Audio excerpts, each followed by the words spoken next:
रसिया रसिया हो रसिया निकले आवाज हवा क्यों रहो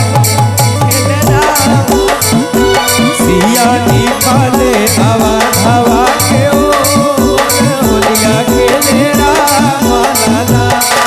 अरे होरी खेले रघुबीरा वध में हो रघुबीरा, अरे होली खेले रघुबीरा अवध में होली खेले रघुबीरा। लेकिन भाव का रहे हो अरे राम जी के हाथ है कनक पिचकारी कनक पिचकारी कनक पिचकारी राम जी के हाथ है कनक पिचकारी कनक पिचकारी कनक पिचकारी। लक्ष्मण के हाथ है अबीरा हो लक्ष्मण के हाथ है अबीरा हो अरे लक्ष्मण के हाथ है अबीरा हो। लेकिन एक बार भैया लोग हमारे बोली है प्रेम से बोली राजा रामचंद्र की जय हो। और ठुमका लगा के होरी खेले रघुबीरा अवध में होरी आहे होली खेले रघुबीरा अवध में होली खेले रघुबीरा। अरे होली खेले रघुबीरा अरे राम जी के हाथ में कनक पिचकारी कनक पिचकारी कनक पिचकारी राम जी के हाथ में कनक पिचकारी कनक पिचकारी कनक पिचकारी। अरे लक्ष्मण के हाथ है अबीरा हो लक्ष्मण के हाथ है अबीरा हो लक्ष्मण के हाथ है अबीरा अवध में होरी खेले रघुबीरा अवध में होली खेले रघुबीरा। होली खेले रघुबीरा अवध में होली खेले रघुबीरा रघुबीरा अवध में होली खेले रघुबीरा। होली खेले रघुबीरा अवध में होली खेले रघुबीरा।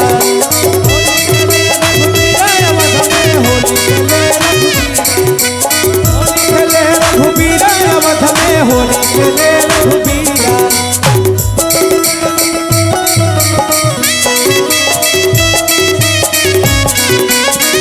जय हो।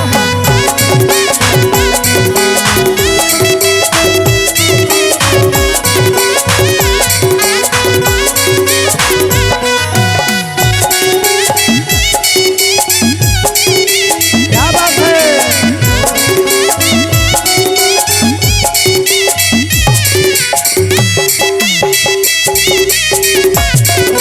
जय हो जय हो।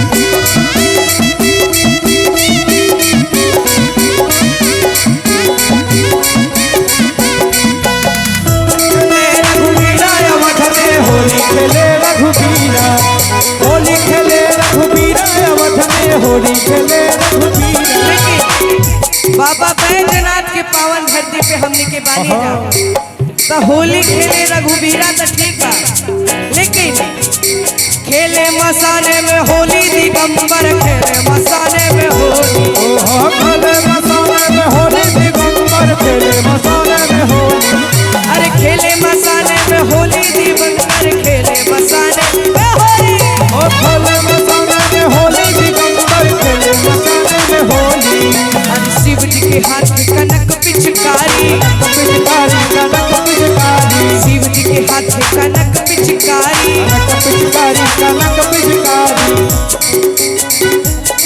पार्वती जी के हाथ में अबीरा हो